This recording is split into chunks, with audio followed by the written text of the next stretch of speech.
Assalamualaikum warahmatullahi wabarakatuh.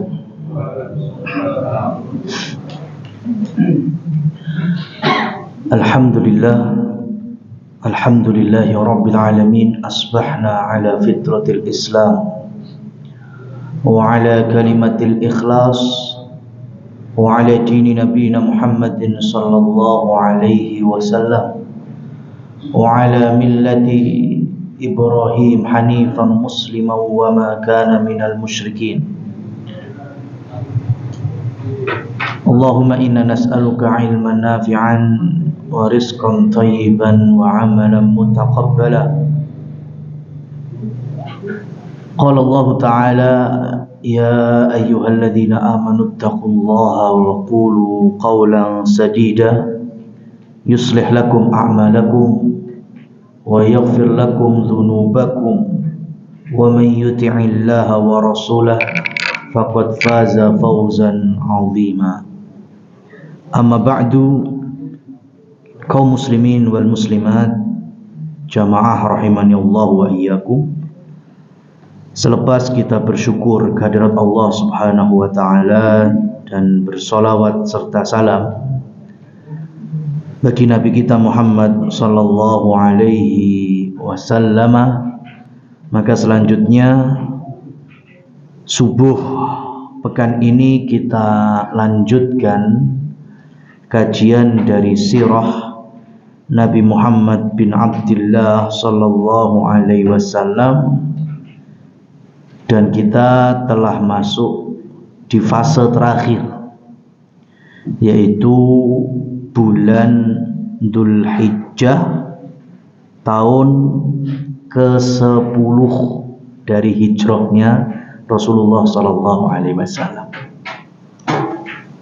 Padahal nantinya Allah Subhanahu wa taala wafatkan Nabi Muhammad di bulan Rabiul Awal tahun 11 Hijriah. Maka bisa disimpulkan kita sudah masuk fase-fase akhir. Maka hampir setiap referensi atau buku-buku induk dalam disiplin sirah Nabi Muhammad sallallahu alaihi wasallam, mereka tidak pernah melupakan atau melalaikan pembahasan tentang Hajjatul Wada. Haji Wada itu pasti ada pembahasan. Enggak mungkin ditinggalkan, itu enggak mungkin. Sama kayak peristiwa perang Badar, enggak ada buku sirah perang Badar terus lewat gitu, enggak mungkin ada. Pasti ada pembahasannya. Tema hijrah itu pasti ada pembahasannya. Kenapa? Karena di situ ada berbagai macam pelajaran-pelajaran dan faedah-faedah. Apalagi di Haji Wada.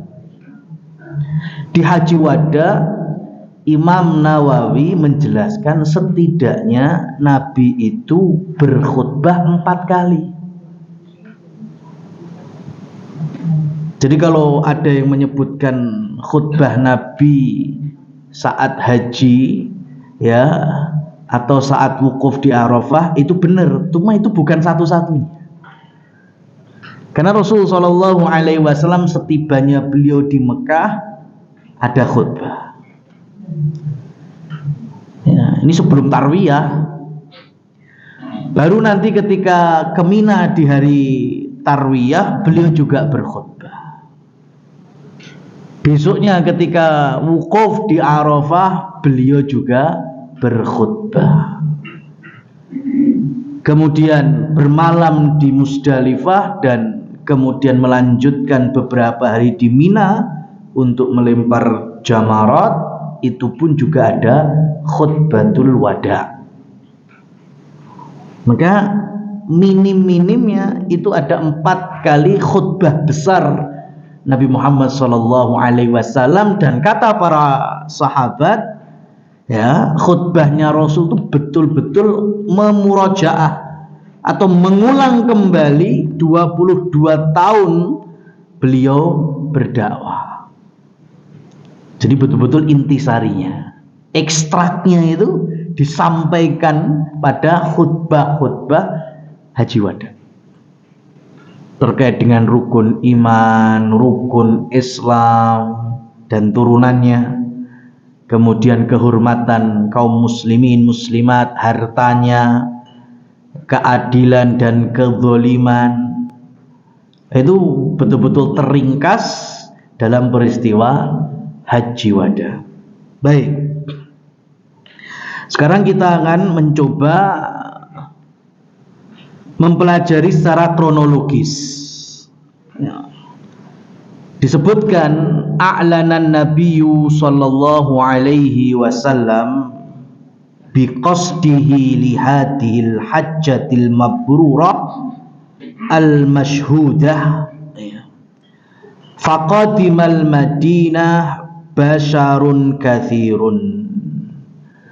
Nabi di bulan Dzulqa'dah itu sudah mengumumkan bahwa beliau di tahun itu akan melaksanakan haji.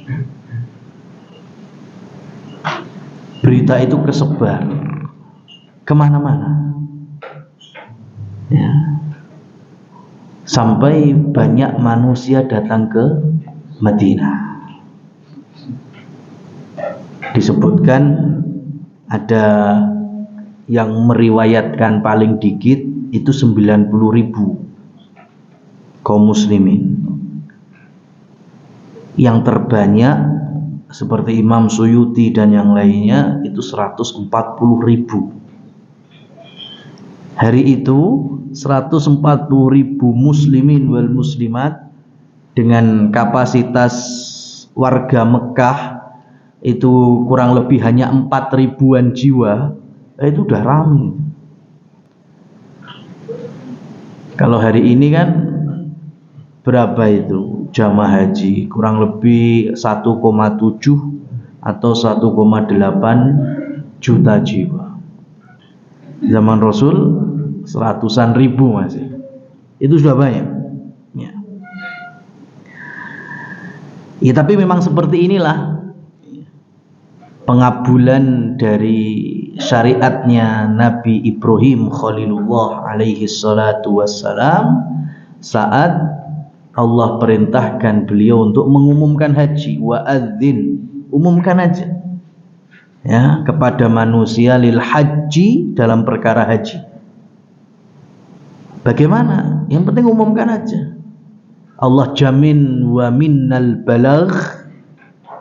Masalah sampai kepada para manusia itu urusan Allah.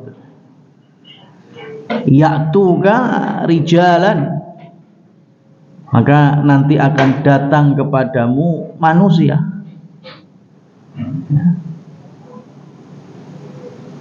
Wa min kulli dhamirin, dan mereka berbondong-bondong datang dari seluruh penjuru, bahkan pelosok-pelosok. Nah, di sini kemudian ditafsirkan oleh para ulama potongan surat Al-Hajj. Ya, saat itu orang-orang yang datang dengan arjul, maksudnya rijl di sini kaki, jalan kaki. Siapa ini? Ya, orang-orang yang dekat dari wilayah Mekah, jalan kaki. Atau ada yang memakai kendaraan, naik unta, naik keledai, naik, ya, binatang-binatang yang bisa dikendarai, yang berangkat masih dalam posisi gemuk, sampai di Mekah itu sudah dalam kondisi kurus. Nah, saking jauhnya perjalanan, ya, jangankan manusianya, yang hewan yang ditunggangi juga capek, dari gemuk sampai kurus. Kalau hari ini nggak mungkin Boeing atau Airbus terus jadi Cessna, kan ra mungkin, ya kan? Pesawatnya ya tetap segitu-gitu aja, nggak mungkin mengecil. Tapi secara umum sabda Rasul Shallallahu Alaihi Wasallam bahwa innamas safar qit'atun minal azab. Safar itu bagian, ya, potongan-potongan dari azab. Ya, tetap senyaman-nyamannya safar, tetap enak selonjoran neng omah, ya enggak? Minimal gitu tuh, Pak. Sudah mau naik armada semewah apa, sebisa reclining apa seatnya, ya tetap enak neng omah kemulan nyantai, ya. Itu makanya safar dengan dimudahkannya fasilitas hari ini itu tidak lepas dari sabda Rasul Shallallahu Alaihi Wasallam, namanya safar itu masih menyusahkan. Baik. Wa fi yaumis sabt li arba' baqin min dzil qa'dah tahayya an-nabiy sallallahu alaihi wasallam lirrahil. 4 hari sebelum habisnya Dzulqa'dah, beliau mulai berangkat dari Madinah untuk haji. Dan ini adalah haji satu-satunya setelah beliau diutus. Jadi kalau bicara berapa kali hajinya Rasulullah SAW, ya kalau setelah ketemu malaikat Jibril di Gua Hira, ya cuma sekali. Ya ini yang kita kaji ini. Tapi kalau seumur hidup, karena beliau juga warga Mekah, awalnya lahir di sana, maka sebelum dilantik menjadi nabi ataupun rasul, beliau sudah melakukan beberapa kali haji. Cuman gini, orang-orang Mekah dari dulu menyaksikan nabi itu tidak melakukan humus namanya. Ini modifikasi haji jahiliyah. Apa itu humus? Humus itu yaitu keyakinan masyarakat Mekah, ibadah haji itu tidak boleh keluar dari tanah haram. Semua, ya, program-program, ya, dan ritual haji itu harus dikerjakan di tanah haram. Ada riwayat itu, dahulu di masa jahiliyah orang-orang menyaksikan Muhammad, sosok Nabi kita Shallallahu Alaihi Wasallam, itu wukufnya di Arafah sendirian. Ya, nggak ada orang lain, cuma Nabi saja. Karena Arafah itu bukan lagi masuk wilayah tanah haram. Ini masyarakat Mekah nggak mau. Ya, mereka kalaupun wukuf ya tetap di Mina. Karena Mina masuk wilayah tanah haram. Ya, makanya hari ini sebagai simbol dahulu Rasul Shallallahu Alaihi Wasallam ketika berjalan dari Mina menuju Arafah, ya, masuk waktu duha beliau masih sempat istirahat, ya, tapi kemudian waktu zuhur beliau masuk lebih dalam lagi, yaitu ke wilayah Arafah yang hari ini masuk gugusan Jabal Rahmah. Nah, tempat beliau transit tadi itu dibangun masjid, namanya Masjid Namirah, yaitu di Padang Arafah. Cuma bangunannya itu tidak semuanya masuk Arafah. Bagian depan mihrab itu masuknya bukan tanah halal, tapi tanah haram. Ya, makanya biasanya itu juga ada penjagaan ketat, karena nanti kalau sudah menjelang waktu zuhur, petugas-petugas pasti meminta jamaah haji untuk nyingkrih, harus bergeser. karena ini bukan tempat wukuf. Bagian depan dari Masjid Namirah itu masuknya tanah halal, bukan tanah haram. Ya. Sebelum waktu zuhur ya, sah-sah saja itu, tapi kalau udah niat untuk wukuf maka harus bergeser, harus masuk di batas keluar dari tanah haram. Nah, kembali lagi Rasul Shallallahu Alaihi Wasallam sendirian di masa sebelum beliau diutus, karena masyarakat Mekah melaksanakan humus. Ya. Lah kok Nabi tahu? Ya Nabi tahu karena memang namanya haji, ya itu kan syariat dari zaman Nabi Ibrahim. Ya, dimulai dari Allah perintahkan wa id yarfa'u Ibrahim al-qawaid wa Ismail, perintahkan untuk meninggikan bangunan Ka'bah dari pondasinya, berdua beserta anaknya. Nah, kemudian dibangun semakin tinggi, butuh pancian, minta kepada Nabi Ismail untuk mencarikan batu, dicarikan batu. Nabi Ibrahim berdiri di atas batu untuk melanjutkan pembangunan Ka'bah. Maka karena beliau mancik di sesuatu untuk berdiri, itu kalau berdiri bahasa Arab itu kan qama yaqumu, tempatnya atau isim makannya maka dikenal dengan maqam. Nah, kemudian disebut maqam Ibrahim. Ini maqam Ibrahim itu tempat berdirinya Nabi Ibrahim saat bangun Ka'bah. Nggak ada sangkut pautnya dengan pasarean, tuh nggak ada sama sekali. Kuburan jauh sekali.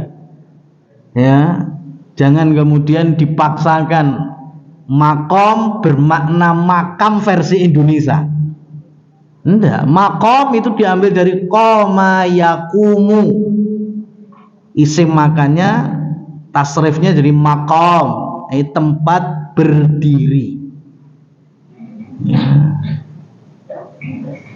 Makanya kemudian disunnahkan hamba-hamba Allah yang berkunjung ke Ka'bah ya untuk melaksanakan sholat, di antaranya sholat sunnah selepas tawaf itu mencari daerah wilayah simetris atau sejajar dengan maqam Ibrahim. Itu kemuliaan ya Nabi Ibrahim ketika beliau membangun Ka'bah, sampai hari ini menjadi sunnah untuk sholat di sekitar maqam Ibrahim. Fatarajjala waddahana walabisa izarahu waridaahu.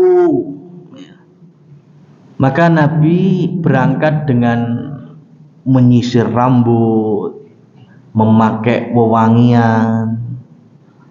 Beliau hanya memakai 2 lembar kain ihram ya, yang satu untuk menutupi bagian bawah, kayak disebut dengan izar, disarungkan. Kemudian yang atas untuk menutupi badan, cukup diselendangkan, makanya sebutannya rida. Ya.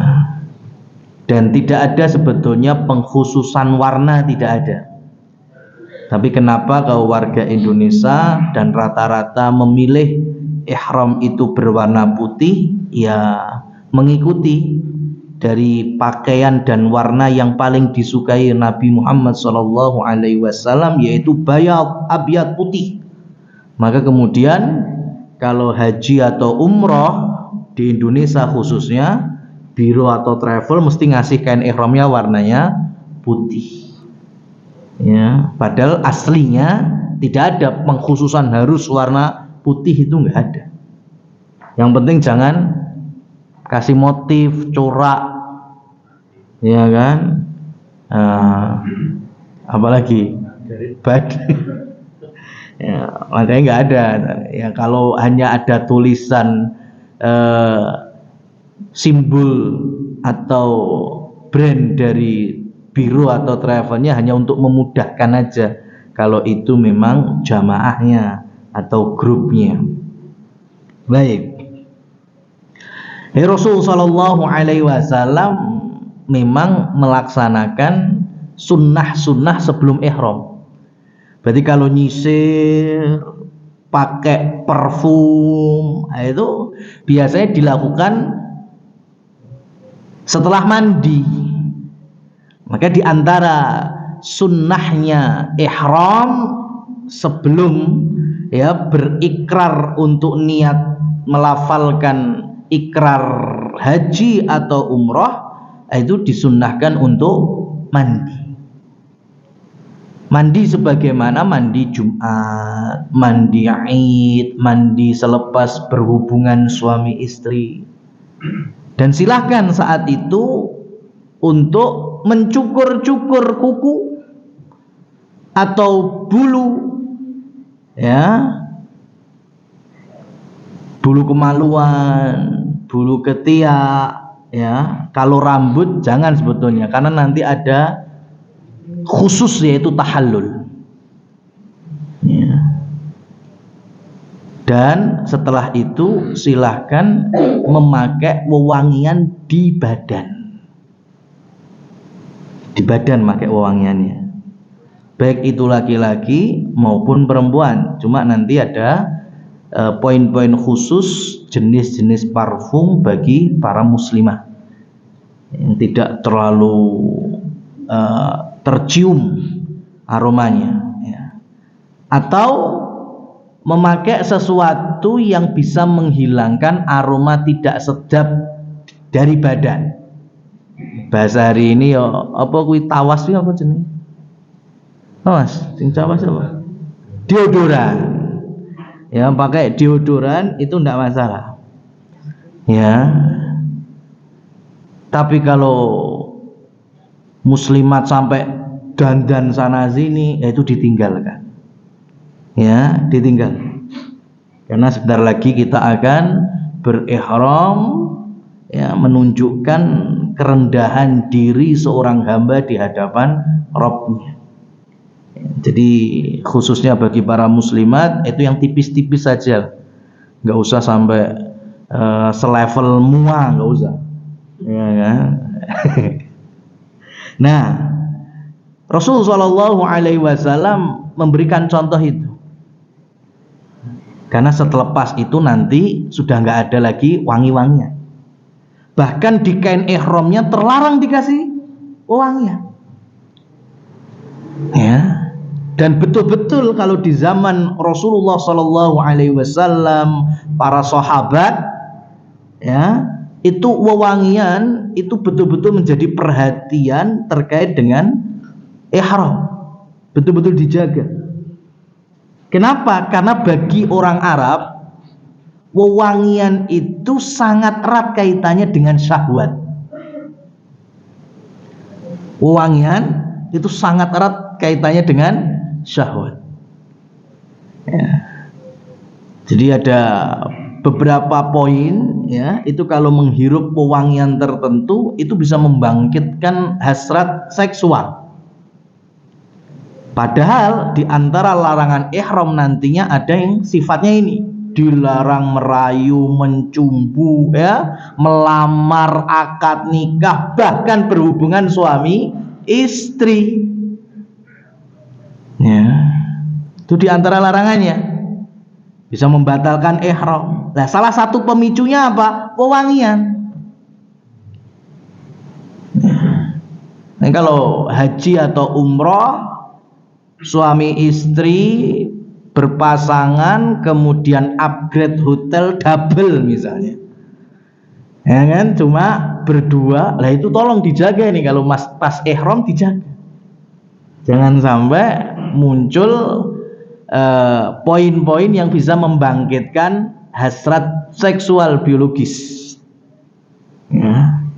Jangan sampai nanti di kamar hanya mungkin rayuan saja. Suami bilang ke istrinya, "Weh, kok tak sawang-sawang bosan neng hotel Mekah kok tambah ayu ya?" Gitu, nggak boleh seperti itu. itu bisa membatalkan ihram. Makanya boleh memakai minyak wangi di badan.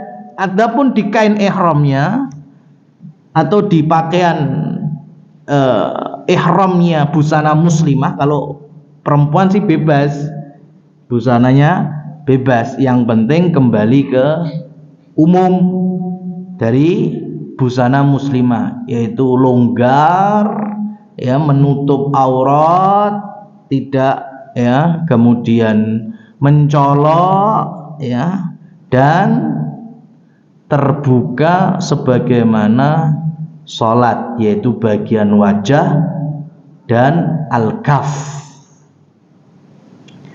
Makanya nanti ketika ihram, para muslimat yang memakai cadar niqab itu bisa dilepas ya.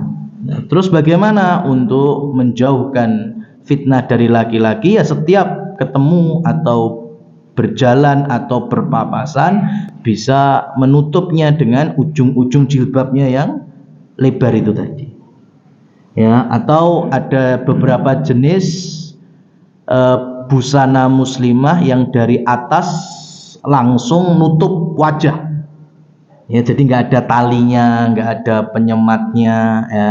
Itu salah satu caranya kalau yang muslimat yang bercadar. Atau dalam kondisi yang kurang fit, batuk, pilek, masuk angin ya, sentrap-sentrup, nah itu bisa dengan apa? Masker.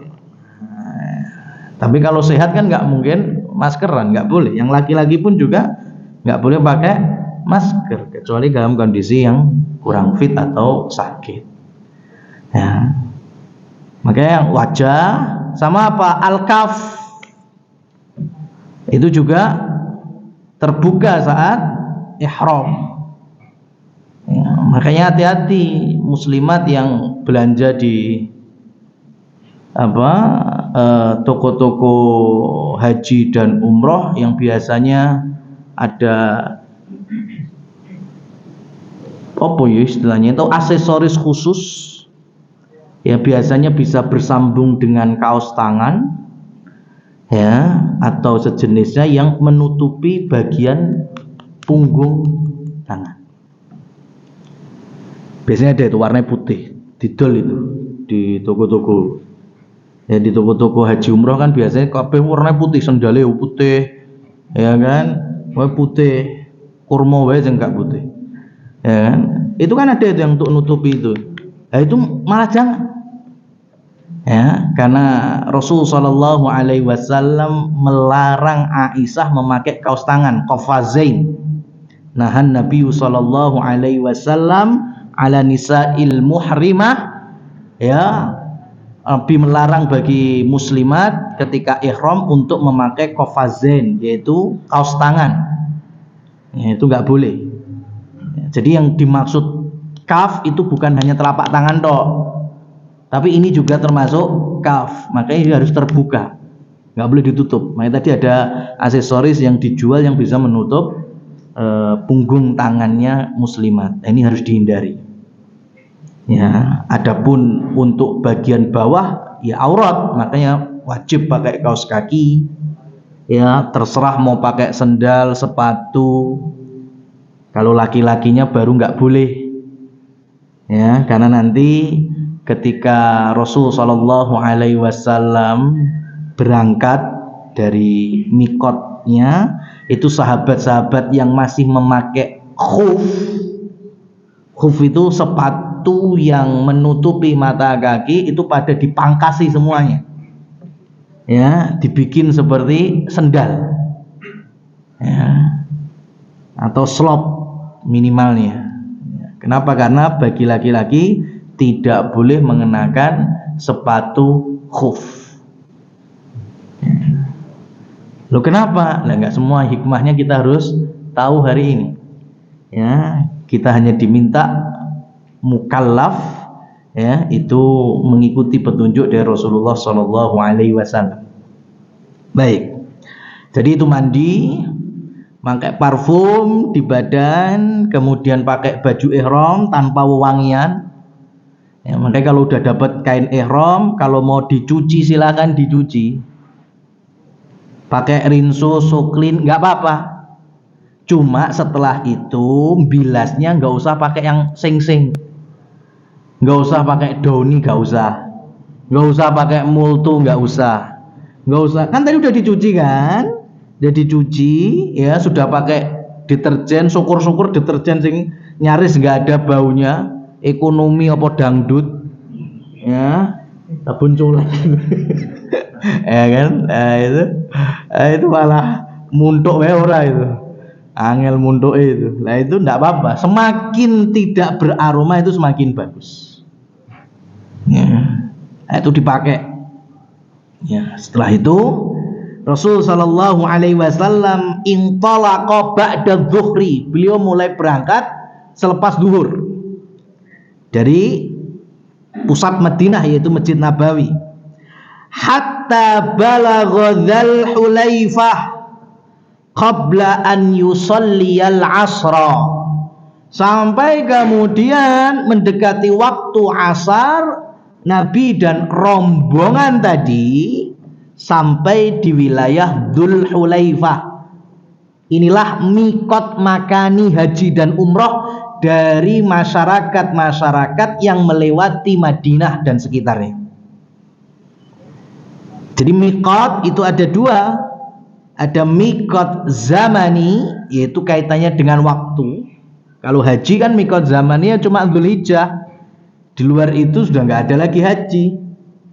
Ya, sekarang nggak bisa haji, sudah Muharram. Tapi kalau umrah, kapanpun bisa. Nggak ada mikot zamaninya. Tapi kalau mikot makani, ya tetap ada sampai kapanpun. Dan yang menentukan mikot itu bukan kerajaan Saudi, bukan. Ya, bukan biro travel, apalagi bukan. Yang menentukan mikot itu dari zaman Nabi Ibrahim, kemudian berlanjut sampai di zaman Nabi Muhammad Sallallahu Alaihi Wasallam. Ya, jadi Masya Allah. Kalau alasan hari ini susah, angel, Pak motor mabur dadak mikot neng dhuwur. Bayangkan dulu lebih susah lagi. Perjalanan ya mau sampai ke Mekah dari Madinah itu sudah hampir 2 pekan. Naik unta. Dalam kondisi ihram harus menjaga semua larangannya. Wis urung haji, urung umroh, itu baru perjalanan. Kita paling cuma banter 10 jam. Ditambah prosesi umroh berapa jam atau haji sekian ya hari sudah. Ya, gitu masih ngomel, wis pokoke ora apa-apa. Neng bandara Ritek ndak apa-apa. Sing bilang nggak apa-apa sapa? Kan? Ya apa-apa gitu loh. Itu menyelisih. Maka dari Dzul Hulaifah ya, atau kemudian di zaman Ali bin Abi Thalib beliau khalifah, ini tempat penting ini. Harus dikasih fasilitas ini. Ya kalau orangnya Madinah iso adus ning omahe dhewe-dhewe. Nah kalau yang datang dari daerah lain, makanya Ali bin Abi Thalib membangunkan bahasa hari ini ya MCK.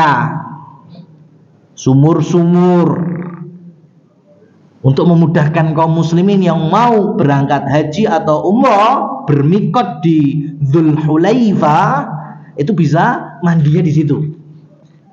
Ya, maka karena sumur itu bahasa Arabnya adalah bi'run dan jamaknya abar, maka kemudian dikenal dengan Abar Ali atau Bi'ru Ali. Dan kemudian hari ini orang mengenai dengan Bir Ali. Ya, kemudian ada Betawi jadi Bir Pletok. Ya. Nah, maka nama Bir Ali itu sama dengan Dzul Hulaifah, nggak ada bedanya. Dan itu adalah mikot terpanjang. Karena jarak Dzul Hulaifah atau Bir Ali dengan Makkah itu 400-an kilometer. 50 kilometer. Berbeda dengan mikot-mikot yang lain. Kalau Indonesia landingnya ke Taif misalnya, bandaranya, maka dari Taif nanti bisa lewat darat juga. Ya, ada mikot apa? Qarnul Manazil. Atau kalau yang datang dari wilayah Irak, Syam, ada mikot Zatu Irqin. Atau yang berangkat dari Yaman dan sekitarnya termasuk Indonesia, ya, kalau landingnya di Jeddah, ya, itu ada wilayah dikenal dengan Yalamlam. Ya, Yalamlam. Itu di daratnya sih ada itu, cuma kan nggak pakai darat karena di pesawat. Ya, kalau dulu mungkin simbah-simbah, buyut-buyut itu merasakan kapal, itu masih bisa berhenti sejenak, betul itu di wilayah Yalamlam. Tapi kalau pesawat, ya sepelan-pelannya pesawat, ya hanya beberapa menit saja. Ya, dari situ kemudian bersiap untuk ikrar. Ya, kalau umroh ya labbaik Allahumma umrotan, kalau haji ya bisa labbaik Allahumma hajjan. Itu yang berarti per waktu itu sudah masuk ihram. Ya, sudah nggak bisa diganggu gugat sampai kapan? Ya sampai selesainya manasik, yaitu tahallul. Makanya kenapa disebut ihram? Kita kan juga biasa itu tiap hari mengenal ihram, cuma takbiratul ihram lah itu. Takbiratul ihram. Salat itu definisinya diantaranya yaitu dari start takbiratul ihram dan finishnya salam. Jadi semenjak takbiratul ihram Allahu Akbar, maka larangan-larangan dalam salat harus dihindari. Kalau enggak, batal sholatnya. Allahu Akbar ngobrol, batal. Allahu Akbar ya ngirup kopi, batal. Makan, minum. Sampai kapan? Sampai salam. Selesai salam ngobrol, boleh. Makan, minum, silakan. Maka dalam umroh dan haji sama.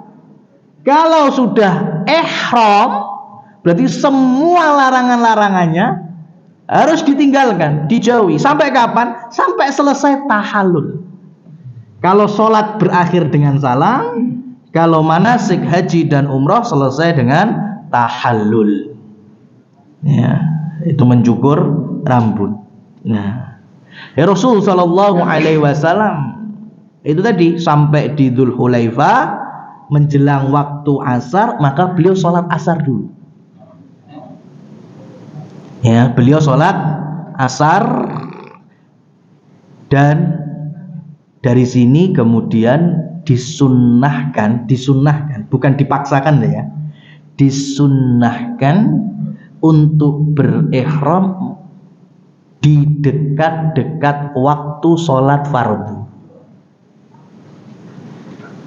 Yang benar seperti ini, karena nanti muncul biasanya itu dianjurkan sholat sunnah ihram, nggak ada.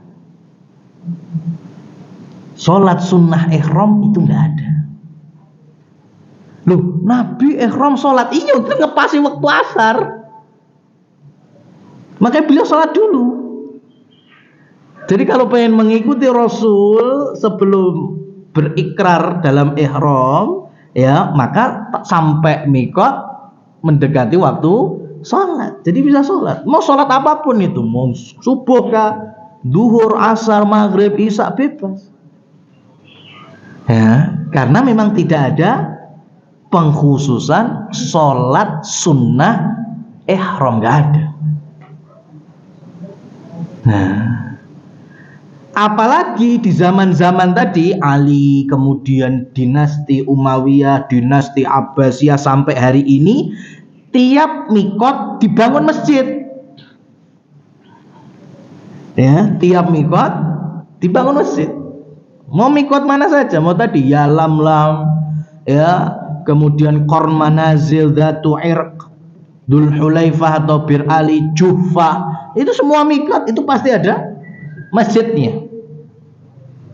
Maka tadi kalau mamanya kita di mikot butuh toilet, BAK, BAB, kemudian wudhu lagi, ya, kemudian masuk masjid, sholat sunnah sebagaimana sholat sunnah pada umumnya, contohnya masuk masjid ya sholat tahiyatul masjid, silahkan, tidak apa-apa. Atau mungkin di tempat mikot masuk waktu duha, berarti sholat duha dulu, nggak masalah.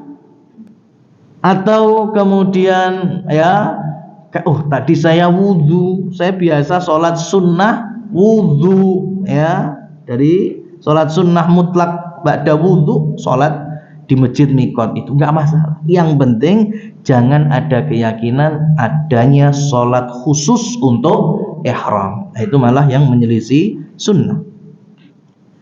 Nah, jamaah sekalian yang dirahmati oleh Allah Subhanahu wa taala, beliau sholat asar Dzul Hulaifah Bir Ali.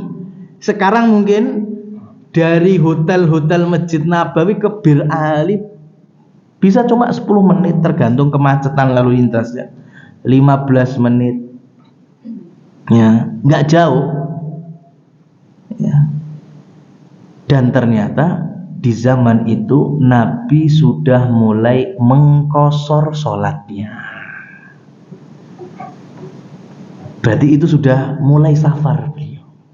Oke, sholat asarnya beliau kerjakan 2 rakaat. Ya, dan itu sepanjang perjalanan. Saat haji beliau juga mengqashar sholatnya. Dan nantinya di akhir dari peristiwa haji wada, Nabi itu kurang lebih menyelesaikan semua rentetan manasik haji dan tinggal di Mekah. Itu ada mengatakan 19, 20 hari, kurang lebih 3 pekan, dengan intensitas pergerakan Rasul, ya, dari haji, ya, kemudian nantinya masih berdakwah ke wilayah, ada Ji'ronah, ada Tan'im, ada macam-macam itu.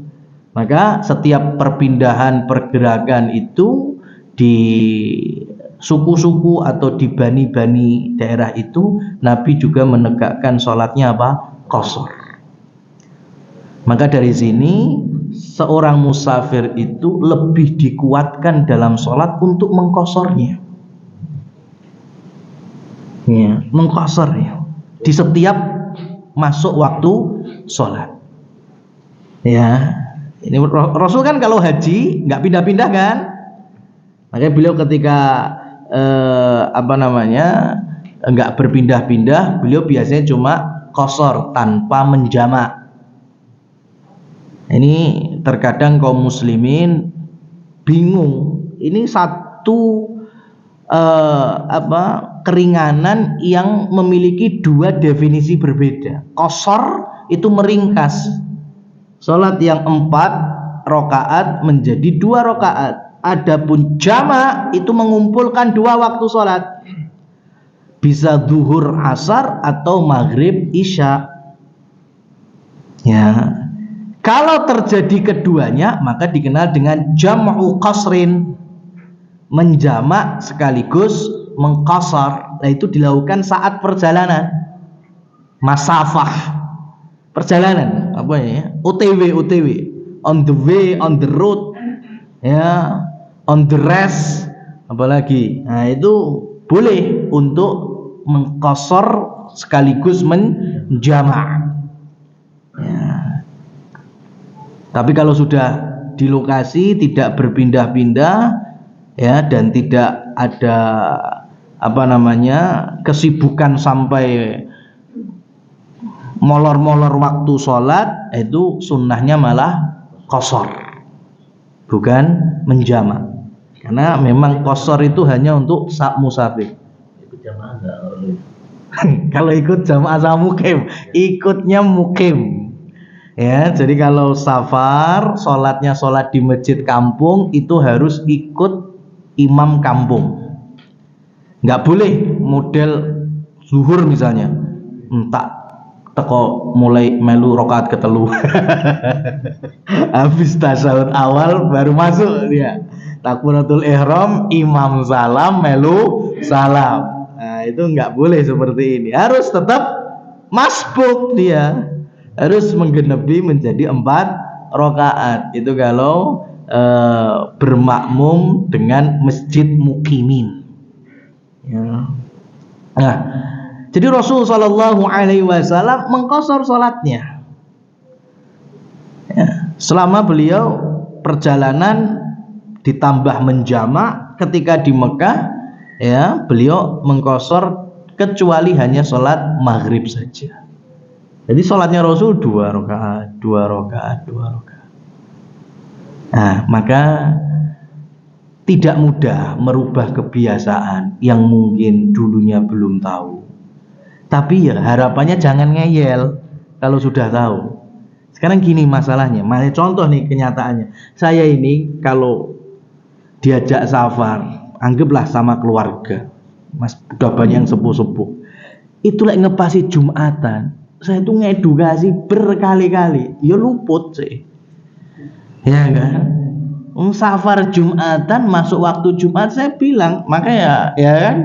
Terkadang kalau saya yang ngedrive, ya saya nyupir, memang sengaja nggak waktu sholat pas masuk res, memang tak belandang nih sih.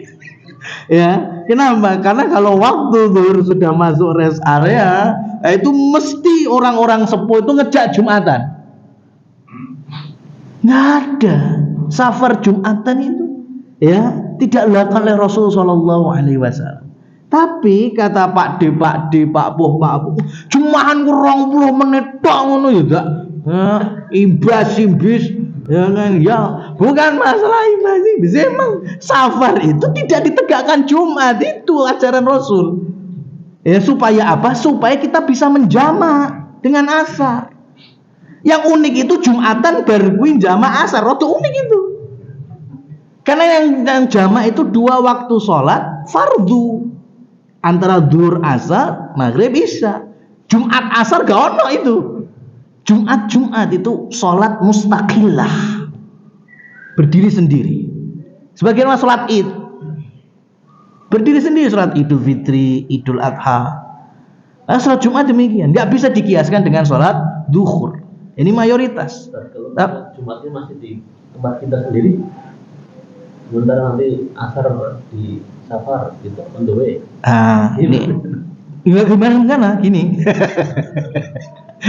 Jadi kalau kita masih Jumatan belum safar, ya Jumatan. Itu kewajiban kita, mukim kok. Jumatan, memang warga Safira, ya Jumat di Al-Ikhlas, sholat Jumat dulu di Masjid Al-Ikhlas. Waktu asar udah di pesawat. Nah, nanti ketika safarnya umpamanya darat ya, mulai masuk waktu asar, baru itu minggir untuk sholat qashar asar 2 rakaat.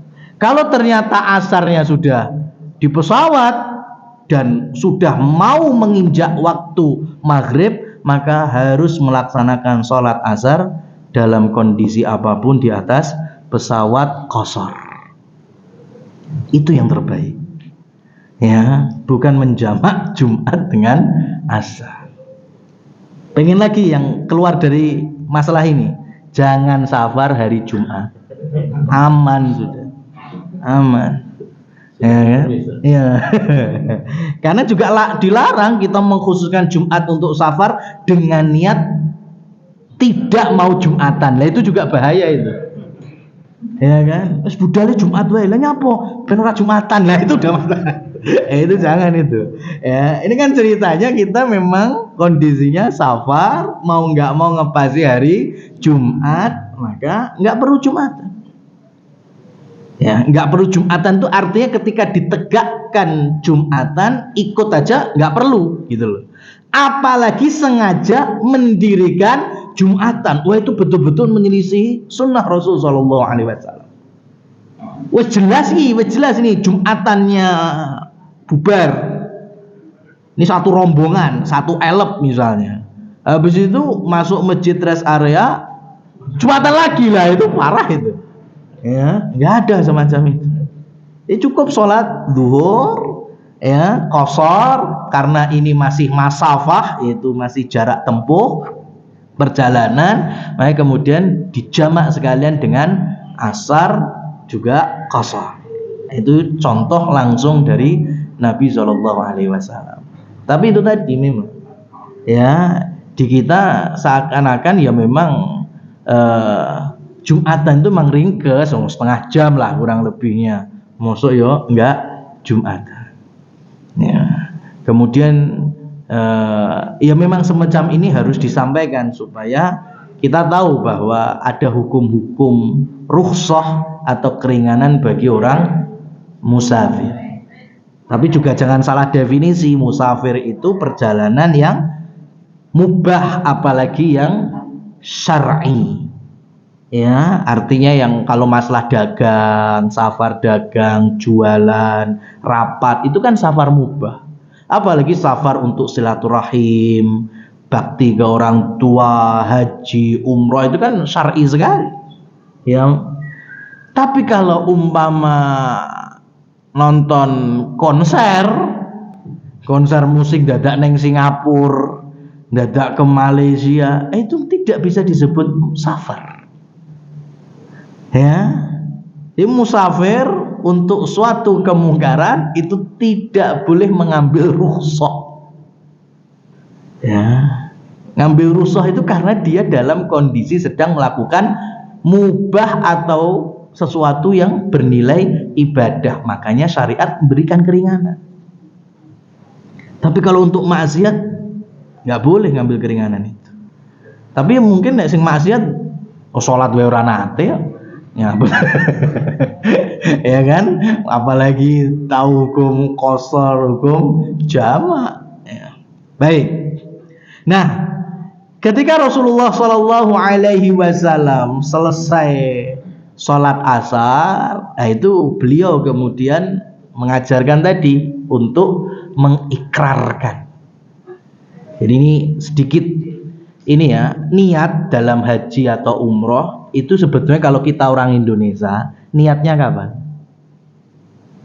Loh, sampean DP umroh apa harus niat? Ya kan, DP haji apa enggak udah niat itu ya. Masa ya udah DP haji mau apa? Buka rumah makan Padang Riyadh gitu kan enggak. Ya kan, itu udah niat berarti. Niat udah terbangun semenjak kita daftar, ngantri, itu udah niat. Ya, maka di tempat mikot itu bukan sebatas niat sudah kita bangun semenjak di kampung halaman. Itu untuk memulai ikrar bahwasanya saya ihram.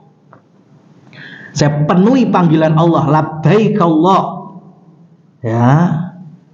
Maka bedanya haji umroh sama ibadah yang lain, kalau sudah berihram itu sudah tidak bisa digagalkan, harus los berangkat. Ya. Sekarang kalau kita sholat berdiri sakit bisa duduk, kita puasa sakit bisa batal, nanti ganti di luar Ramadan, atau puasa terus safar bisa batal, kemudian diganti di hari lain. Zakat awalnya bawa zakat mal ini, kemudian mau disampaikan ke Basnas, dalam perjalanan kena musibah, mau nggak mau ngambil dari duit zakatnya itu tadi, ternyata habis, berarti kan nggak wajib zakat lagi. Tapi kalau haji umroh, ketika ihram sudah disampaikan labbaik Allahumma hajjan, labbaik Allahumma umratan, maka sudah nggak ada lagi alasan, harus dikerjakan sampai selesai. Loh, tapi yang namanya musibah, namanya ya itu kondisional sekali. Contoh yang paling sangat dimaklumi adalah haidnya para muslimat. Ya kan, labbaik Allahumma, lah itu boleh, habis itu haid, ya sudah, ya dia nggak bisa tawaf dulu. Ya, tapi kalau selain tawaf dan sholat, ya untuk kegiatan-kegiatan yang lain diperbolehkan. latihan sa'i mamanya, enggak apa-apa latihan, tapi karena nggak bisa disebut sa'i karena itu harus berurutan, tawaf dulu baru sa'i, nggak boleh dicicil sa'i sik ya telung dinongkas tawaf, itu nggak bisa. Nah, Nabi itu ketika mulai mikot ihram ya di mikot, tiba-tiba ini dalam hadis Jabir bin Abdillah ada wanita yang mengangkat tangan, ya Rasulullah, sambil kemudian mengambil anaknya yang masih digendongnya. Ali hadza hajjun, ali hadza hajjun. Ya Rasul, bagaimana dengan bocahku ini? Anakku yang masih segini ini bisa nggak nih dapat haji? Ya, maka Nabi menjawab, falahul hajj walakil ajr. Hajinya sah tapi pahalanya ada padamu. Nah, ya, jadi kalau ingin membawa anak sebelum balik, bahkan bayi sekalipun, ya, untuk haji atau umroh itu nggak masalah, nggak apa-apa. Hajinya sah, umrohnya sah, sah.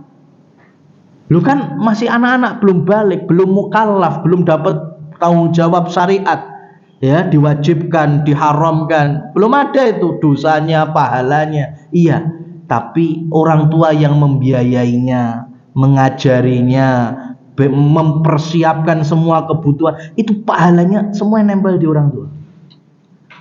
Dan anak mendapatkan latihannya itu, pembiasaan dalam ketaatannya itu, diajak menemani orang tua dalam amal solehnya itu, ya. Jadi tidak masalah membawa anak saat haji dan umroh, itu diperbolehkan. Makanya dulu kan sempat viral itu haji 2 bulan itu ya kan, 2 bulan haji itu ya, Torik apa sopowi lu viral itu ya kan, 2 bulan haji mana sah ini, netizen biasa ya, sah sebagaimana hadis tadi, sah tapi pahalanya dapat dari orang tua. Lo nanti kalau udah dewasa apa masih wajib haji? Ya betul, kalau ini masih. Ya, kalau tanyanya sah apa enggak saat masih kecil, sah, dan pahalanya diperuntukkan bagi walinya atau orang tuanya. Tapi kalau nanti gede, dia punya kemampuan istita'ah untuk haji, maka dia tetap wajib melaksanakan rukun Islam ini. Ya, meskipun ketika masih balita atau sebelum balik sudah bersama orang tuanya. Baik, jadi Rasulullah Shallallahu Alaihi Wasallam mengawali haji wadaknya itu dari Miqat Dzul Hulaifah. Ya, beliau mengajarkan sunnah-sunnahnya dari mandi, memakai minyak wangi dan seterusnya.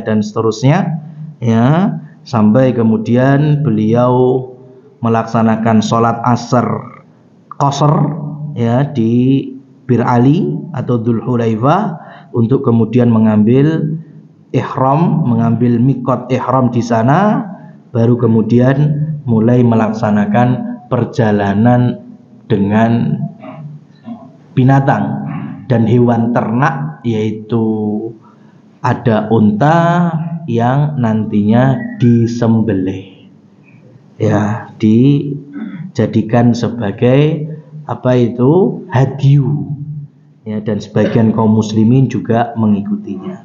Wallahu a'lam bissawab. Aqulu qali hadza fa subhanakallahumma wa bihamdika asyhadu an la ilaha illa anta astaghfiruka wa atubu ilaik. Wassalamu alaikum warahmatullahi wabarakatuh.